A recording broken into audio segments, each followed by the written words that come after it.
Hello students, मेरा नाम अभिषेक और आपका हमारे YouTube channel GDV mathematics classes में स्वागत है। तो स्टूडेंट, आज हम लोग रियल एनालिसिस का एक न्यू क्वेश्चन डिस्कस करेंगे जो स्टूडेंट हमारे टेस्ट सीरीज का क्वेश्चन है। स्टूडेंट, इस क्वेश्चन को सॉल्व करने के पहले आप वीडियो को पॉज करके आप खुद ट्राई करिएगा, फिर उसके बाद स्टूडेंट आप हमारा सॉल्यूशन देखिएगा, ठीक है।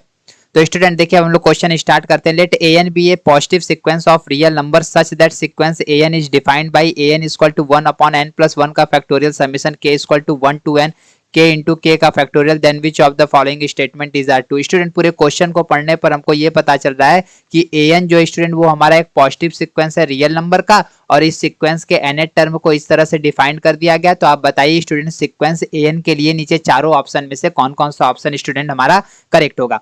तो स्टूडेंट, इस क्वेश्चन को सॉल्व करने के लिए स्टूडेंट एक यहाँ पर लॉजिक हम लोग अप्लाई करेंगे और उसी लॉजिक के हेल्प से स्टूडेंट उसको इस क्वेश्चन को सॉल्व करेंगे। तो स्टूडेंट, वो लॉजिक बस के इंटू के फैक्टोरियल को कैसे अरेंजमेंट करना है ये हमको पता होना चाहिए। बस स्टूडेंट, इस क्वेश्चन का सबसे इंपॉर्टेंट कॉन्सेप्ट यही है। अगर ये स्टूडेंट हमको पता चल गया तो फिर ये क्वेश्चन स्टूडेंट इजिली सॉल्व हो जाएगा। तो आइए स्टूडेंट, हम लोग सॉल्यूशन स्टार्ट करते हैं। सॉल्यूशन स्टूडेंट, हमको ऊपर गिवन क्या क्या है पहले एक बार उसको लिख लेते हैं। ए एन स्टूडेंट हमारा पॉजिटिव टर्म का सीक्वेंस है for every n belongs to natural number के लिए, ठीक है। और स्टूडेंट, जो सीक्वेंस का एनथ टर्म है वो हमारा डिफाइन किया गया है एन प्लस 1 का factorial summation k equal to 1 to n k into k का फैक्टोरियल, इसी से डिफाइन किया गया है। अब स्टूडेंट, यहाँ पर हम लोग क्या लॉजिक अप्लाई करेंगे को हम लोग यहाँ पर नोट करके लिख दे रहे हैं, ठीक है। देखिए स्टूडेंट, हमको यहाँ पर k इंटू के फैक्टोरियल को सॉल्व करने के लिए हमको इसको चेक करना होगा, ये। अब स्टूडेंट, इसको k प्लस 1 का फैक्टोरियल को हम लोग क्या लिखते हैं, k प्लस 1 और k का फैक्टोरियल माइनस k का फैक्टोरियल। स्टूडेंट, इसमें से k का फैक्टोरियल अगर कॉमन ले लेंगे तो k प्लस 1 माइनस 1 k का फैक्टोरियल बचेगा। स्टूडेंट, 1 से 1 कैंसिल हो जाएगा, k इंटू के का फैक्टोरियल। तो स्टूडेंट, हमको यहां से ये पता चला कि जो k प्लस 1 के फैक्टोरियल माइनस k के फैक्टोरियल का वैल्यू आएगा वो k इंटू के फैक्टोरियल के बराबर आ जाएगा। तो इससे स्टूडेंट हमको ये फायदा हो जाता है कि जो प्रोडक्ट में वैल्यू चल रहा था अब वो स्टूडेंट डिफरेंस में आ जाएगा। तो कैंसिल आउट करने में स्टूडेंट हमारे लिए फिर यहाँ से आसान हो जाता है। तो अब स्टूडेंट, अब हम लोग क्या करेंगे, जो सीक्वेंस का nth टर्म है उसको अब हम लोग ऐसे लिखेंगे, now a n equal to 1 upon n plus 1 का factorial summation k equal to 1 to n k plus 1 का फैक्टोरियल माइनस के का फैक्टोरियल। अब ये हो गया अब स्टूडेंट। तो अब स्टूडेंट, यहाँ पर के का वैल्यू 1 से लेकर एन तक इसमें पुट कर देते हैं। तो यहाँ पर स्टूडेंट हो जाएगा एन प्लस 1 का फैक्टोरियल ब्रैकेट में स्टूडेंट के का वैल्यू 1 पुट करेंगे तो 2 का फैक्टोरियल माइनस 1 का फैक्टोरियल, फिर के का वैल्यू 2 पुट करेंगे तो 3 का फैक्टोरियल माइनस 2 का फैक्टोरियल, फिर स्टूडेंट ये हो जाएगा 4 का फैक्टोरियल माइनस 3 का factorial plus dot dot dot. Student, हो जब के का वैल्यू n पुट करेंगे तो n प्लस 1 का फैक्टोरियल माइनस n का फैक्टोरियल ब्रैकेट में। अब स्टूडेंट देखिए, स्टार्टिंग का 2 ब्रैकेट एक साथ यूज करना है, ठीक है। तो देखिए स्टूडेंट, इसका फर्स्ट टर्म से इसके लास्ट टर्म कैंसिल आउट हो रहा है, फिर इसके बाद जो 2 ब्रैकेट एक साथ लेंगे उसका फर्स्ट टर्म इसके लास्ट टर्म से कैंसिल आउट हो रहा है। तो इसी तरह स्टूडेंट इधर एक एलिमेंट होगा। अब यहाँ वाला जो टर्म होगा स्टूडेंट वो n फैक्टोरियल से कटेगा और इधर वाला जो होगा इसके पहले वाले से कट जाएगा। तो स्टूडेंट बचा क्या, n प्लस 1 का फैक्टोरियल और यहाँ पर 1 का फैक्टोरियल बचा।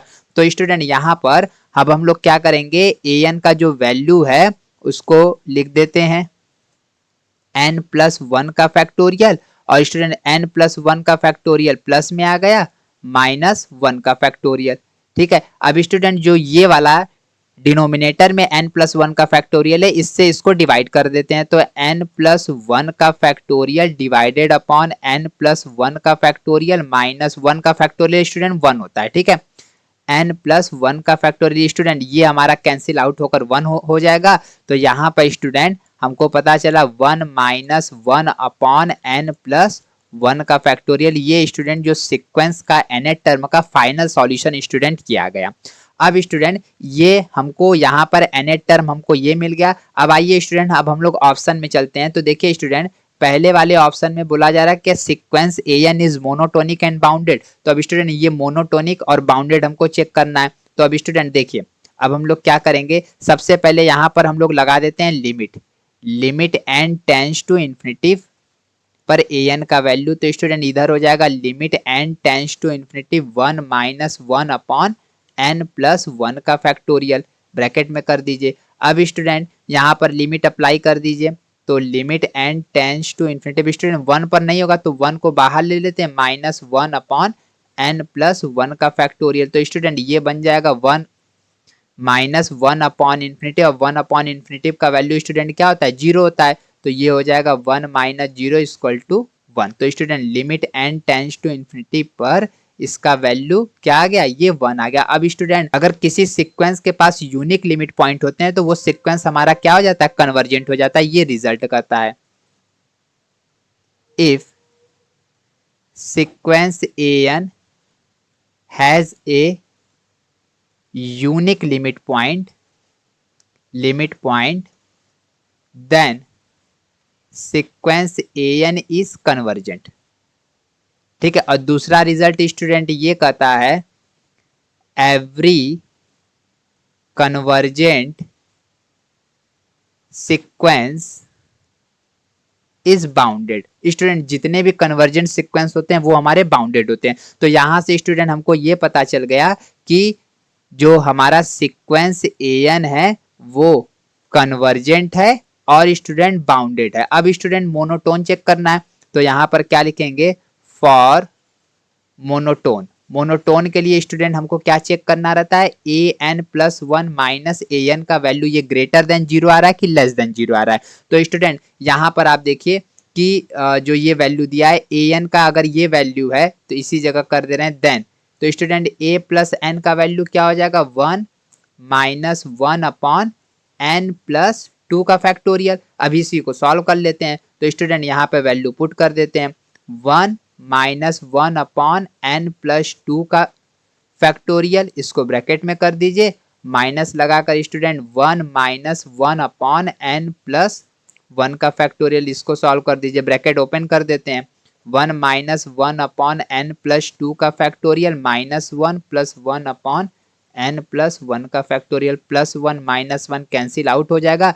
तो स्टूडेंट पहले प्लस वाले टर्म को लिख देते हैं, माइनस 1 अपॉन एन प्लस 2 का फैक्टोरियल। अब स्टूडेंट इसको सॉल्व करेंगे और हम लोग चेक करेंगे कि ये ग्रेटर देन 0 आ रहा है या लेस देन 0 आ रहा है। तो सिंस स्टूडेंट हमको पता है n प्लस 2 का जो फैक्टोरियल होता है वो n प्लस 1 के फैक्टोरियल से बड़ा होता है, तो रेसिप्रोकल करने पर इनइक्वालिटीज का साइन क्या हो जाता है स्टूडेंट, वो चेंज हो जाता है। ठीक है, तो यहाँ पर स्टूडेंट ये हो गया। अब स्टूडेंट n प्लस 2 के फैक्टोरियल को इधर ट्रांसफर कर दें, तो ये स्टूडेंट हमारा बन जाएगा n प्लस 1 का factorial minus 1 upon n plus 2 का factorial greater than 0।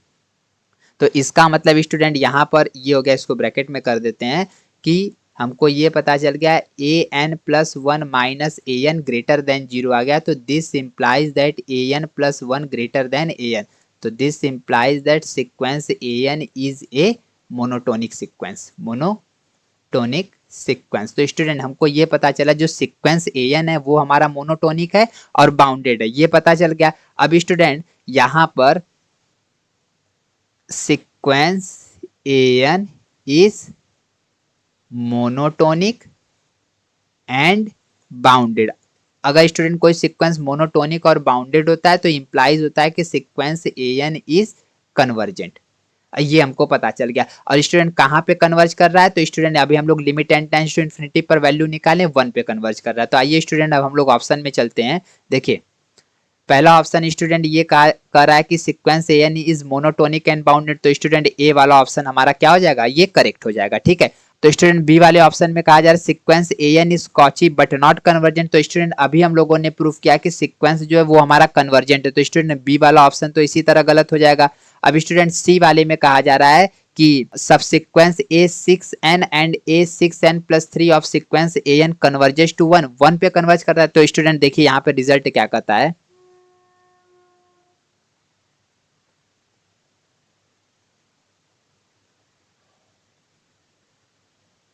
Result every subsequence of convergent sequence